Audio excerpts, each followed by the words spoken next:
Viewers viewers programming के इस course के साथ मैं आपका इंस्ट्रक्टर बाबर याज एक बार फिर से आपकी खिदमत में हाजिर हूँ। हाँ वीवर्स, इस लेक्चर में हम डिफाइन डायरेक्टिव कॉन्स्ट कीवर्ड इस्तेमाल करते हुए एक प्रोग्राम करते हैं जिसमें हम एक सर्कल का रेडियस रन टाइम पे एंटर करते हुए सर्कल का एरिया और सरकमफ्रेंस फाइंड करके स्क्रीन के ऊपर डिस्प्ले करवाएंगे। तो वीवर्स आइए स्टार्ट करते हैं। वीडियो की लेंथ कम करने के लिए मैं ऑलरेडी ओपन कर चुका हूँ, कुछ कोड भी लिख लिया मैंने, बेसिक जो है उसका सिंटैक्स। वीवर्स, आप फ्लोट टाइप वेरिएबल डिक्लेयर कर लें रेडियस के लिए। ऑप्शनल है, नो इशू, आप इंट भी ले सकते हैं रेडियस जो है उसका।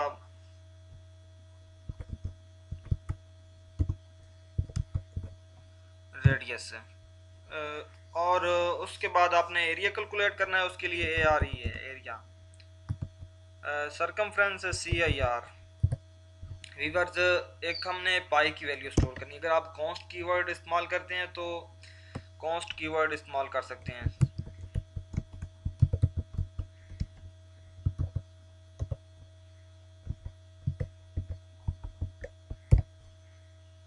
इस तरह कॉन्स्ट कीवर्ड इस्तेमाल करने से होगा ये कि अब आप दोबारा इसको वैल्यू नहीं असाइन कर सकते। पीआई की वैल्यू अब आप चेंज नहीं कर सकते। जो इनिशियलाइजेशन के दौरान आपने इसमें स्टोर कर दी पीआई वेरिएबल के अंदर, यही रहेगी एंड तक पूरे प्रोग्राम में। किसी भी जगह आप इसकी वैल्यू चेंज नहीं कर सकते। कांस्टेंट हमने इसकी वैल्यू को बना दिया है। मैं आपको थोड़ी देर में ही आपको डिफाइंड डायरेक्टिव के बारे में भी थोड़ा सा बताता हूँ कि अगर उसके ज़रिए हम करें तो किस तरह कर सकते हैं। वीवर्स, अब हमने मैसेज देना है और रन टाइम पे एक यूज़र से रेडियस की वैल्यू गेट करना है। उसके लिए हम एक मैसेज देंगे सी आउट में इंसर्शन ऑपरेटर इस्तेमाल करते हुए इन्वर्टेड कॉमास के अंदर हम लिखेंगे enter the value of radius, या इंटर रेडियस कर लें, नो इशू।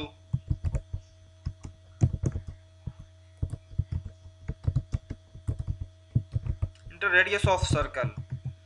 उसके बाद आपने सी एन इस्तेमाल करना है और सी एन के साथ आपने ऑपरेटर इस्तेमाल करना है एक्सर्शन ऑपरेटर। उसके बाद आपने वेरिएबल का नेम लिखना है RADIUS रेडियस। जिस तरह आपने वेरिएबल डिक्लेयर किया होगा सेम एज इट आपने यूज़ करना है। रेडियस हमने इंटर कर लिया, रन टाइम पे यूज़र से ले लिया।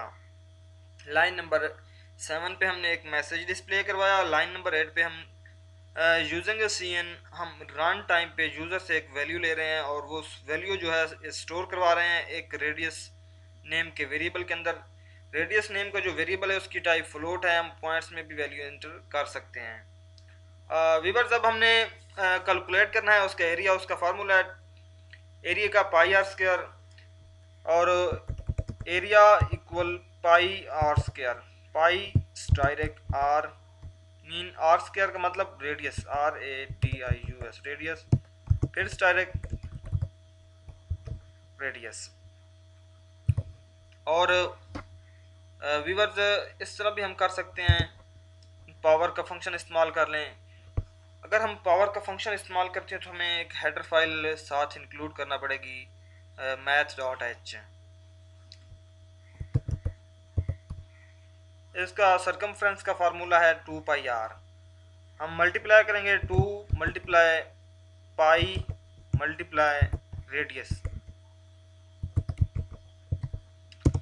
और अब हमने इसकी वैल्यू डिस्प्ले करवानी है रेडियस की और एरिया की, सॉरी सरकमफ्रेंस की।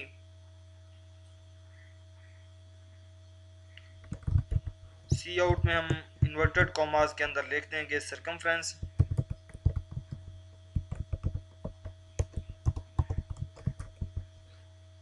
इक्वल वीवर्स CIR लिख दें, न्यू लाइन कर लें, एंड लाइन।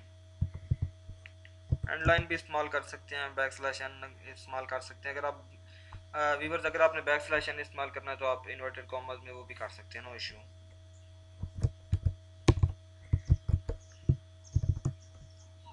वीवर्स, अब हमने लिखना है इन्वर्टेड कॉमास में एक मैसेज देना है एरिया ऑफ सर्कल कर लें, सरकमफ्रेंस ऑफ सर्कल कर लें, फिर भी ठीक है। एरिया कर लेते हैं, नो इशू। याद याद रहे कि इन्वर्टेड कॉमास के अंदर हम जितना भी लिखते हैं हमारा एक मैसेज होता है। एक हम प्रोग्राम की एक खूबसूरती के लिए, एक प्रोग्राम को डेकोरेट करने के लिए, एक यूज़र के लिए आसानी रहे कि क्या किस चीज़ की वैल्यू डिस्प्ले हो रही है, इस मकसद के लिए हम लिखते हैं। इसमें कोई भी मैसेज दिया जा सकता है, जिस तरह के area of circle, simple area, circumference of circle, या जस्ट सरकमफ्रेंस सी ए, नो इशू। और एक बार फिर से मैं ना कर देता हूँ एंड लाइन, ताकि क्लियर आपको ना नज़र आ जाए उसकी आउटपुट। अब मैं इसको F11 से भी कर सकता हूँ, कंपाइल एंड रन, और इस बटन से भी हम कर सकते हैं। कह रहा है कि इंटर रेडियस ऑफ सर्कल, हमने रेडियस इंटर करना, मैं 5 कर देता हूँ।